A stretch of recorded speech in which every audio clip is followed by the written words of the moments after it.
Capítulo 2. O alarme tocou às 5h30 e Robert Neville esticou o braço adormecido contra a manhã melancólica e o desligou. Procurou os cigarros e acendeu um já sentado. Depois de algum tempo levantou-se, atravessando a sala escura e abriu a vigia da porta. Lá fora, na penumbra, figuras escuras permaneciam paradas como soldados silenciosos a serviço. Alguns deles começaram a se mover, indo embora, murmurando descontentamento. Outra noite chegava ao fim. De volta ao quarto, acendeu a luz e vestiu-se. Estava acabando de vestir a camisa quando ouviu Ben Cortman gritar: "Sai de casa, Neville!" E foi só. Depois disso, alguns gritos fracos. Ele sabia quando iam embora, a não ser que tivessem atacado um deles. Às vezes acontecia. Não havia união entre eles. Sua necessidade era sua única motivação. Vestido e sentado à cama, começou a escrever uma lista para aquele dia. Torno na Sears. Água. Checar o gerador. Madeira. O de sempre. O café da manhã foi limitado. Um copo de suco de laranja, uma torrada e 2 copos de café. Terminou rapidamente, desejando que tivesse paciência para comer mais devagar. Jogou os pratos de papel e o copo no lixo e escovou os dentes. Ao menos tinha um bom hábito, consolou-se. A primeira coisa que fez ao deixar a casa foi olhar para o céu. Limpo, virtualmente sem nuvens. Ele podia sair sem se preocupar. Bom? Assim que atravessou a calçada, seu sapato acertou alguns pedaços de espelho. Havia quebrado, como imaginou que ia acontecer. Limparia depois. Um dos corpos estava jogado à calçada e o outro logo depois. Ambos de mulheres. Sempre são? Abriu os cadeados da garagem e pegou grossas luvas na traseira do jipe militar e então voltou à mulher na calçada. Não havia nada de atrativo nela à luz do sol, pensou, arrastando-a até jogá-la numa lona encerada. Não havia uma gota de sangue nelas, ambas tinham a cor de peixe fora da água. Fechou a lona e a prendeu nas pontas. Pegou algumas pedras e tijolos, colocando dentro. Colocou o saco no jipe e tirou as luvas. Entrou em casa, lavou as mãos e fez um lanche. 2 sanduíches, biscoitos e uma térmica de café quente. Quando terminou, foi ao quarto pegar sua sacola de estacas. Pendurou-a às costas, prendeu o martelo no cinto e saiu trancando a porta. Não iria sair por aí procurando por Ben Cortman aquela manhã, havia muitas coisas para fazer. Lembrou do trabalho de tornar a casa à prova de som. Conforme havia pensado na noite anterior. Horas, que diabos, farei isso amanhã ou em outro dia nublado. No jipe, checou a sua lista. O primeiro item era um torno da Sears depois de se livrar dos corpos, é claro. Ligou o veículo e logo dirigia pela rua em direção ao Boulevard Compton. Virando à direita, tomou o rumo leste. Ambos os lados da rua de casas silenciosas, assim como os carros estacionados, vazios e mortos. Olhou para o marcador de combustível. Contava ainda com meio tanque, mas ele devia dar uma parada na Avenida Oeste e enchê-lo. Não havia motivos para usar a gasolina estocada na garagem para uma necessidade. Encostou no posto e puxou o freio.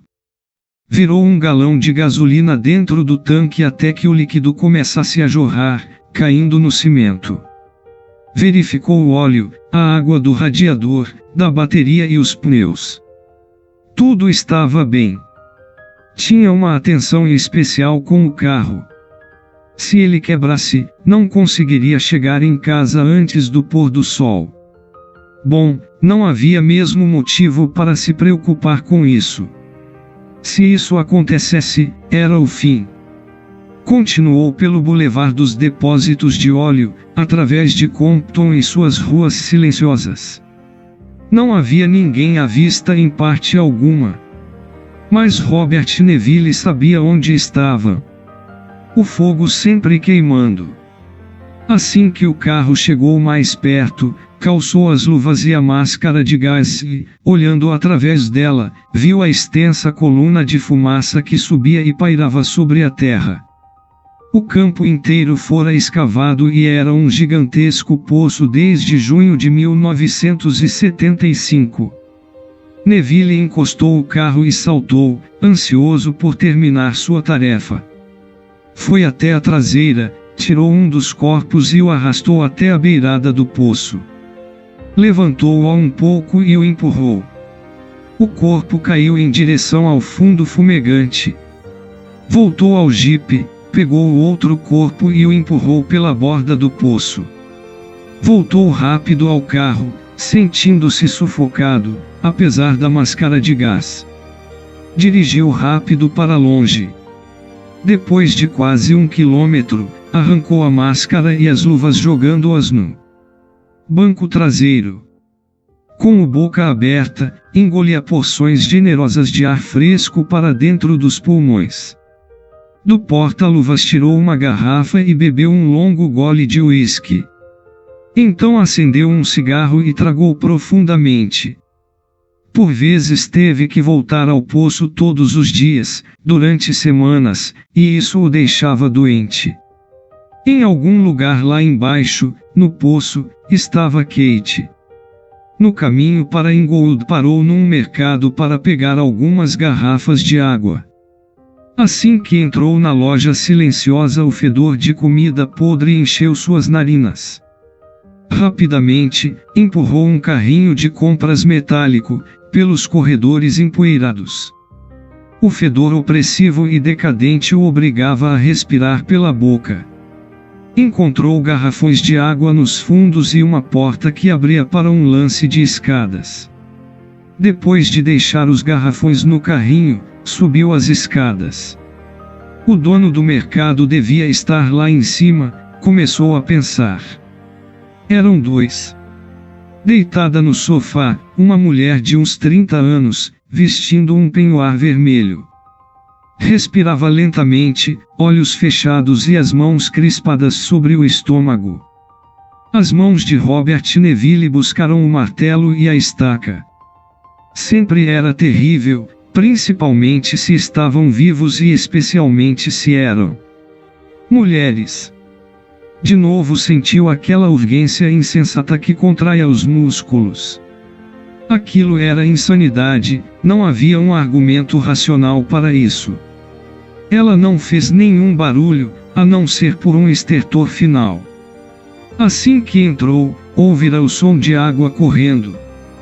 Bem, o que mais eu posso fazer? Perguntou-se enquanto tentava convencer a si mesmo de que estava fazendo o certo.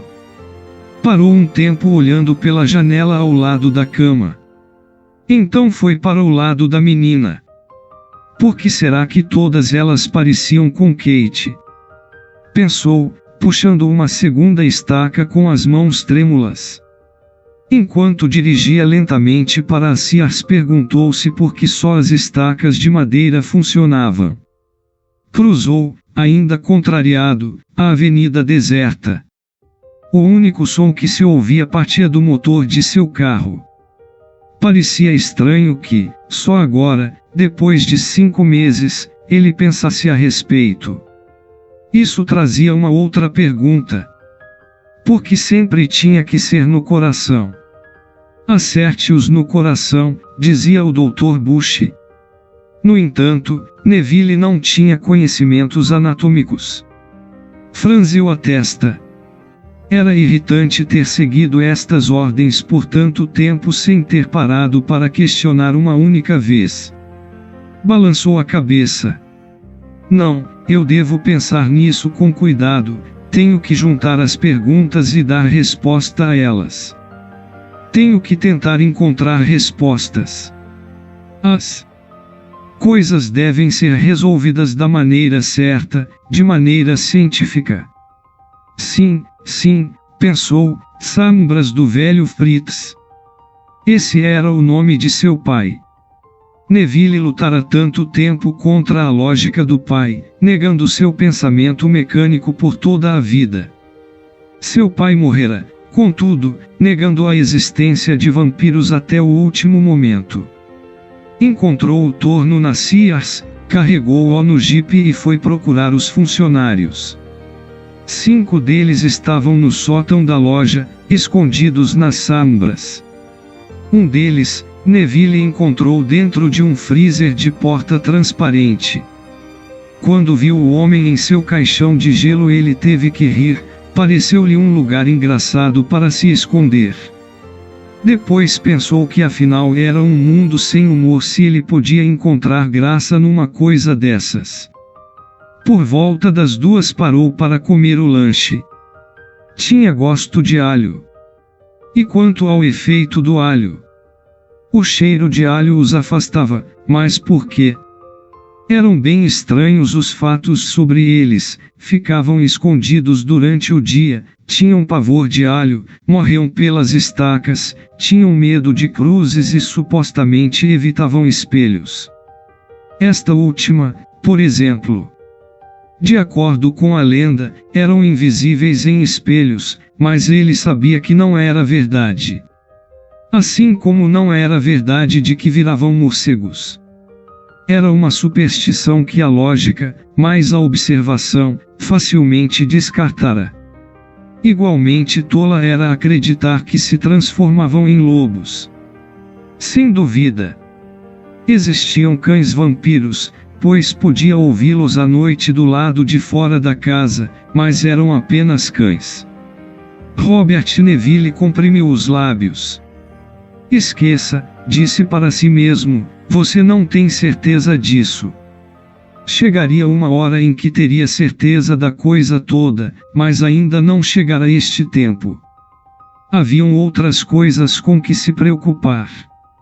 Depois do lanche, foi de casa em casa até usar todas as suas estacas. Ele tinha 47 delas.